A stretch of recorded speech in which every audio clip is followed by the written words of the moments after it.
Bom, no vídeo de hoje quero comentar aqui sobre o Pedro Lourenço, que afirmou que o Cruzeiro sim vai trazer reforços. No caso aí, o principal investidor do Cruzeiro de patrocínios, recentemente, afirmou que o Cruzeiro vai trazer 2 atacantes e possivelmente um meia ou um zagueiro. Eu quero comentar aqui um pouco sobre isso, o que podemos esperar, no caso, já para a janela do meio do ano, Que é uma pena esses reforços não ter vindo antes. Porém, raramente aí o Pedro Lourenço fala, e quando ele fala, dá aí algumas pistas do que podemos esperar, em relação a contratações. Além disso, falar também sobre alguns números nessa classificação na Copa do Brasil, alguns destaques aí no duelo contra o Náutico e quem pode ser o próximo adversário que o Cruzeiro vai conhecer aí nos próximos dias, tendo definições tanto nessa quarta e quinta-feira nos outros jogos da Copa do Brasil. Mas antes de começarmos o projeto aqui, para deixar seu like e se inscrever no nosso canal, estamos bem perto aqui dessa marca de 38 mil inscritos, falta menos do que 180 inscritos aqui no canal, então quem puder se inscrever, deixar seu like e comentar aqui embaixo também. O YouTube acho que esqueceu de entregar o vídeo para vocês, reduziu quase 60% do alcance simplesmente de um dia para o outro, então isso é complicado aqui, uma das coisas no YouTube. E quem assistiu aqui com mais frequência e tudo mais, gosta aqui do meu trabalho, quem puder comentar, compartilhar esse vídeo e também se inscrever no meu canal de cortes, eu vou deixar aqui embaixo. Eu voltei a postar os vídeos lá nos cortes, que são os trechos mais curtos, aqui dos vídeos também que eu posto no YouTube, para vocês acompanhar por lá. Porque vai saber, o YouTube depender só de um canal, eu mesmo tenho vários aqui no YouTube, uns 4, 5 de outros temas, mas do Cruzeiro em si só tenho esse e o de cortes. Preciso que vocês se inscrevam lá no de cortes, porque caso alguma coisa aconteça aqui com esse canal, vocês possam me acompanhar por lá também. Então, valeu demais, não rolei aqui um pouco mais nesse início, mas já vamos começar aqui então com essas notícias.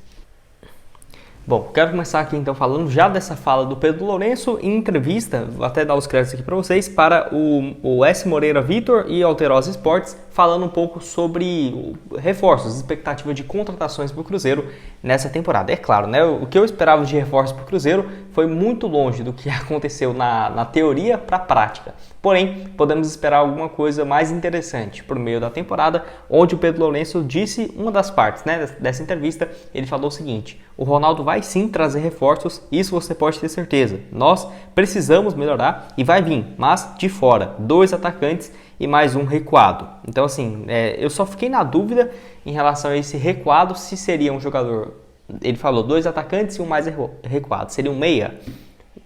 Mas eu tenho a impressão de que seria esse recuado um zagueiro mesmo, tá? Zagueiro ou lateral direito, que é, na minha opinião, as principais carências do Cruzeiro e os últimos nomes que o Cruzeiro realmente buscou no mercado. Foi de opções de zagueiro e lateral. Então seria aí uma dessas 2 funções e mais 2 atacantes, que eu acho sim que o Cruzeiro precisa de mais de atacantes pela beirada. Igual no segundo tempo, as alternativas que tem sido para o Cruzeiro tem sido o Bilu, que entrou bem, e o Wesley, que não está jogando absolutamente nada. E olha que o Nicão já tem começado o jogo como titular por falta de um jogador de confiança, nessa ponta direita em específico, que eu já tenho falado aqui no YouTube há tem muito tempo. Mas enfim, seria então, de acordo com o Pedro Lourenço, essa chegada de 2 jogadores e mais também um atleta recuado.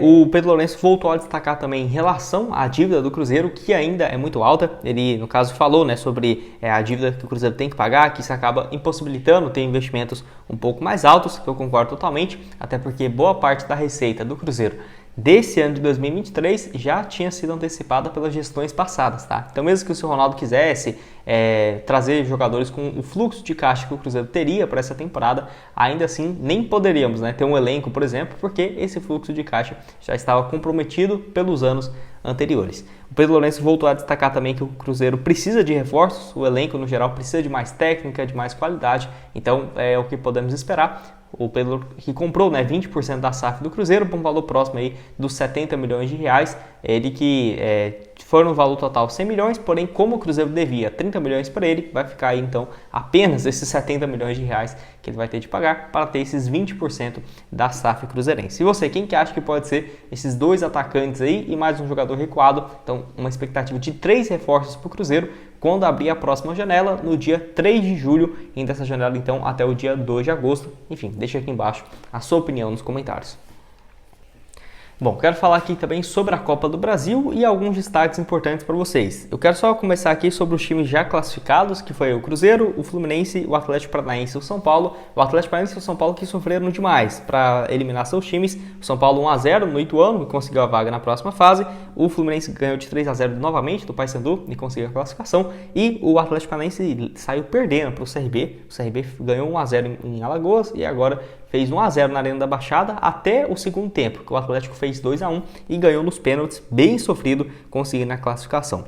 Então os próximos jogos que vão ter entre Santos e Botafogo de São Paulo, possivelmente o Santos passando, tem também Sport Curitiba, sinceramente muito aberto, eu fico mais com o Sport, que tem um jogo agora em casa, tem Brasil de Pelotas e Atlético Mineiro, o Atlético Mineiro possivelmente vai passar, Águia e Fortaleza já goleou o primeiro jogo, então deve passar também, Tombense e Palmeiras, o Palmeiras passando, América e Nova Iguaçu com América, Flamengo e Maringá.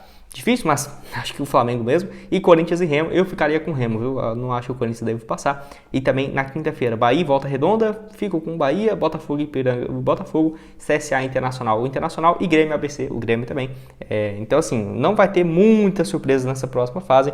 Por exemplo, poderia ter o Ituano, o Náutico, né, que o Cruzeiro também foi muito difícil, o CRB, o Maringá, que vai dar trabalho, o Remo também, para os outros clubes, mas vai ser sem dúvidas um confronto bem difícil nas oitavas de finais, que aí já é sorteio, tá? O Cruzeiro pode enfrentar, por exemplo, o Flamengo, o São Paulo, o Fluminense, o Atlético Mineiro, o Atlético Paranaense, qualquer time que for, por conta do sorteio, então não deve vir coisa fácil em relação a isso. Sorteio que vai acontecer, pelo visto, na sexta-feira, tá? Se não for na sexta-feira agora, deve ser já no início da próxima semana para sabermos os adversários. Próximo compromisso do Cruzeiro, somente no sábado, contra a equipe do Red Bull Bragantino, fora de casa. Eu quero comentar agora sobre alguns números e estatísticas interessantes do Cruzeiro nesse jogo de ontem. Como por exemplo aqui, os créditos para o blog da Raposa lá no Twitter, trabalho excelente também, onde destacando a posse de bola do time do Pepa, que teve 66% de posse de bola e 28 finalizações. Além disso, outro número que chama muita atenção é o Cruzeiro, que teve 17 escanteios ao seu favor, o maior número de escanteios do Cruzeiro em uma partida nessa temporada. Para você ter uma ideia, na última derrota do Cruzeiro, que foi contra o Náutico, o Cruzeiro teve no total 5 escanteios apenas, e contra a equipe do Corinthians 3. Em um deles saiu o gol, inclusive, mas assim, o Cruzeiro muito ofensivo, principalmente no jogo contra o Grêmio e agora também contra o Náutico na Copa do Brasil. É aquela coisa, o que tem pecado muito o Cruzeiro até hoje é em relação à finalização, objetividade, porque igual o time que finaliza 28 vezes, marcou 2 gols, é muito pouco, é um jogo para ter ficado 3, 4 tranquilo. Gilberto perdeu chances incríveis, inacreditáveis, até ele mesmo falou um pouco sobre isso, eu vou deixar aqui na tela para vocês, onde o atacante, no caso, ao falar com a Rede 98, agradeceu pelo apoio do Cruzeiro, pela torcida e tudo mais, e pediu desculpas pelos gols sofridos, pelos gols que ele errou, né, perdidos. E diz que pode melhorar bastante para voltar a balançar as redes dos adversários, que realmente, né, o Gilberto teve umas 2 chances ali cara a cara que foi inacreditável. Teve até um lance que, se não me engano, o jogador chuta, o zagueiro tira, e acaba que o Bruno Rodrigues ganha de cabeça e fica livre para o Gilberto na cara do goleiro Wagner, que é claro, faz uma defesaça, mas ele não tira tanto assim do goleiro, né? Poderia ter chutado na esquerda, na direita, rasteiro, ele acaba chutando alto aqui e o Wagner pega. Acho que aquela grande principal chance também foi importante no primeiro gol, que ele puxa muita marcação para dentro da área e deixa o William livre para fazer o gol do Cruzeiro. Foi importante na movimentação, porém teve chances claras de definir o placar. E já que eu falei do William, deixar aqui também os números dele muito bom pelo Cruzeiro no jogo de ontem, até pelo SofaScore, uma nota que eu nunca tinha visto um jogador do Cruzeiro ter essa nota, 9,4 do lateral direito, 1 gol, 1 assistência, 5 passes decisivos, 2 chutes ao gol, 3 interceptações, 2 desarmes e no caso ganhou 8 de 11 duelos sofridos, fora os lances individuais, né? Ele deu 2 canetas ali naquele lance pelo lado direito, muito bem, mesmo nesse setor do lado direito do campo do Cruzeiro, não ter ainda o equilíbrio que eu gosto, porque apenas pelo lado esquerdo que nós temos muito mais profundidade. Pelo lado direito, se não fosse o William no primeiro tempo, raramente o Nicão iria puxar essa jogada pelo lado direito do campo, né? Então ele foi muito importante por esse lado, porque ainda não se encontramos. O Wesley, o Bilu, o Stênio, o Nicão, nenhum jogador tem feito esse papel de ponta direita para criar mais jogadas por esse setor, que eu estou sentindo falta. Muito diferente pelo lado esquerdo, que tem aqui o Marlon, o Bruno Rodrigues e até mesmo o Matheus Vital, caindo muito mais, né, pelo lado esquerdo do que pela direita. Quero que você deixe aqui embaixo então a sua opinião nos comentários. A vitória do Cruzeiro ontem garantindo aí 3.300.000 reais, e quem que você gostaria de enfrentar, né, que possivelmente vai ser só adversário da primeira divisão, ou por exemplo times que vivem uma fase realmente muito boa, igual o Sport, né, que pode se classificar, que está na Série B. Mas enfim, quero que deixe aqui embaixo então a sua opinião e a avaliação nos comentários. Bom, esse foi o vídeo, espero que tenham gostado. Não esqueça de deixar seu like, se inscrever no nosso canal, conferir também aqui, no caso, as melhores cotações na Bet7, que está aqui embaixo na descrição. Valeu, galera!